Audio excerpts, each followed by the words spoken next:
മുഖ്യമന്ത്രി ഷർട്ട് ഇടാൻ പാടില്ല. പക്ഷേ വേറെ വിഷയം ഷർട്ട് അതിൻ്റെ അകത്ത് ജനങ്ങൾക്ക് ഭക്ഷണത്തിനുള്ള വിഷയങ്ങളിൽ അത് മെയിനായിട്ട് ചർച്ച ചെയ്യാണ്ട് ഇങ്ങനത്തെ ചെറിയ ചെറിയ കാര്യങ്ങൾ ഷർട്ടിട്ടാൽ ഷർട്ടില്ലെങ്കിൽ അതൊക്കെ വലിയ വിഷയമാണൊന്നുമല്ല. ജനങ്ങളെ വഴിയിട്ടിരിക്കാൻ വേണ്ടി ഓരോ കാര്യങ്ങളായിട്ട് ചെയ്യുന്നുണ്ട്. ഇപ്പോൾ ഈ നമ്മുടെ രമേശ് ചെന്നിത്തല അവസ്ഥ എന്താണെന്നാവോ ദൈവത്തിന് അറിയാം. മതം ജാതിയും സംഘടന നേതാക്കന്മാരെയും ഒരു പടിക്ക് പുറത്ത് നിർത്തുക. അവർക്ക് അഭിപ്രായങ്ങളും മറ്റുള്ള പറയാനുള്ള അധികാരമുണ്ട്. പക്ഷേ അകത്തോട്ട് കയറ്റിയിട്ടുണ്ടെങ്കിൽ കൂടുതൽ വിഷയങ്ങളാവും. ചരിത്രം അതാണ് പറയുന്നത്. അടുത്തത് കുട്ടികൾക്ക് വിലക്കാണില്ലേ. അതാണെന്നുണ്ടെങ്കിൽ ഇത് നമുക്കൊരു വിദ്യാഭ്യാസ ബന്ധമുണ്ടായിരുന്നു. ശിവൻകുട്ടി നിയമസഭ തല്ലിപ്പൊളിച്ചിൽ പ്രതിയാണ്. മുണ്ടൊക്കെ വാരി ഒത്തി അദ്ദേഹം അങ്ങനെ പ്രതിഷേധിച്ചാണ് മന്ത്രിയൊക്കെ ആയത്.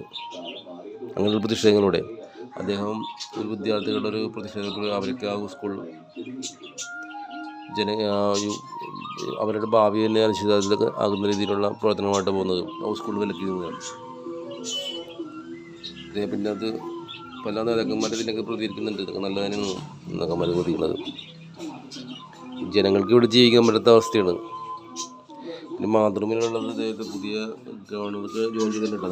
നമ്മുടെ കാശി ഇനി എത്ര കാറാന്നോ കഴിഞ്ഞ ഗവർണർമാരെയൊക്കെ പോകുമ്പോൾ 15 കാറൊക്കെ അകമ്പനിയായിട്ട് വാങ്ങി. ബെൻസിലാണ് പോണത്.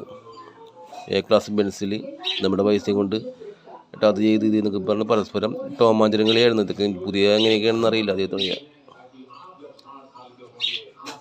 അതോ മോത്തോമേസിൻ്റെ ആരോഗ്യത്തില മെച്ചപ്പെട്ടു. ദൈവം രക്ഷിക്കട്ടെ എന്ന് പറയാനുള്ളത്. ഇതിൻ്റെ സംഘടനാ സമിതി ഇതിൽ ദിവ്യ ഉണ്ണി എന്ന് പറഞ്ഞ ഒരു സംഭവം. ദിവ്യ ഉണ്ണി നമ്മുടെ അറിയില്ലോ, അവർ സുഖമായിട്ട് ഗിന്നസ് റെക്കോർഡും പഠിച്ചിട്ട് പോയി. ഈ പാവപ്പെട്ട ഈ പിള്ളേരൊക്കെ പറ്റിച്ചുകൊണ്ട് എത്ര രൂപ പിരിവും നടത്തി കോടികൾ പിരിച്ചുകൊണ്ടാണ് അവർ പോയത്. അവർക്ക് ഗിന്നസ് ബുക്ക് റെക്കോർഡും കിട്ടി. ഈ പാവപ്പെട്ട വിദ്യാർത്ഥി അതിൽ പങ്കെടുത്തവരുടെ കാര്യം അവർക്ക് വേണ്ട സർട്ടിഫിക്കറ്റൊക്കെ കൊടുക്കണമെന്ന് പറഞ്ഞാൽ അവർ പിരിച്ചേക്കണം. പക്ഷേ അത് കൊടുത്തൊന്നാവോ കൊടുക്കാൻ സാധ്യതയില്ല. അത്ര രീതിയിലുള്ള തട്ടിപ്പാണ് നടന്നിരിക്കുന്നത്. പുതിയ രീതിയിലുള്ള തട്ടിപ്പ് നമുക്കറിയാം. അല്ലു അർജുനുണ്ട്, ഇവിടെ ദിവ്യ ഉണ്ണിയുണ്ട്. 2 സെലിബ്രിറ്റിയാണ്. അല്ലു അർജുൻ അവിടുത്തെ സർക്കാർ പിടിച്ചകത്തിട്ടു എന്നുണ്ടെങ്കിൽ അത് ഒരു പുള്ളി വന്ന് അവിടെ നിന്ന് കൊണ്ടുള്ള കൂടുതൽ ജനത്തിലേക്ക് ഉണ്ടായതും ഒരു വ്യക്തി അവിടെ ഒരു മരണം ഉണ്ടായതും. അപ്പോൾ അല്ലു അർജുൻ ഉത്തരവാദിത്തമുണ്ട്. ആ സർക്കാർ കണ്ടിട്ടാണ് ആ പുള്ളി അറസ്റ്റ് ചെയ്തത്. പക്ഷേ ദിവ്യ ഉണ്ണി ഇപ്പോഴും നേരെ തിരിച്ച് അമേരിക്കയിലോട്ട് പോയി. അതാണ് സർക്കാരും ഇച്ഛാശക്തിയും തമ്മിലുള്ള വ്യത്യാസം.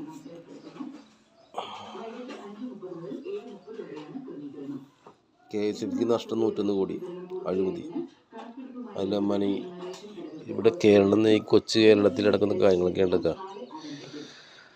നമ്മൾ ഇനിയെങ്കിലും ചിന്തിക്കണം. രാഷ്ട്രീയ ബോധം വേണം. ചിന്തിക്കണം. എല്ലാവർക്കും ഭയപ്രവഹിക്കുക. നിങ്ങളുടെ മാധ്യമങ്ങളുടെ സോഷ്യൽ മീഡിയകളുടെ നിങ്ങളുടെ പ്രതിഷേധങ്ങളെ പങ്കെടുക്കുക.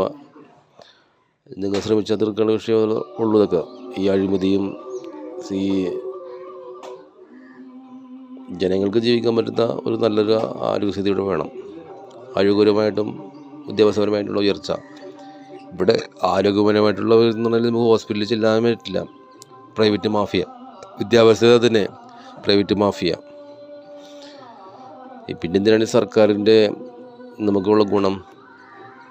ഇങ്ങനെ ഒരേ പ്രസ്ഥാനങ്ങളൊക്കെ ഇട്ട് നമുക്ക് വായിക്കാൻ എന്നല്ലാണ്ട് ഒരു ഗുണം പോലും നമുക്ക് സർക്കാരിൽ നിന്ന് കിട്ടുന്നില്ല.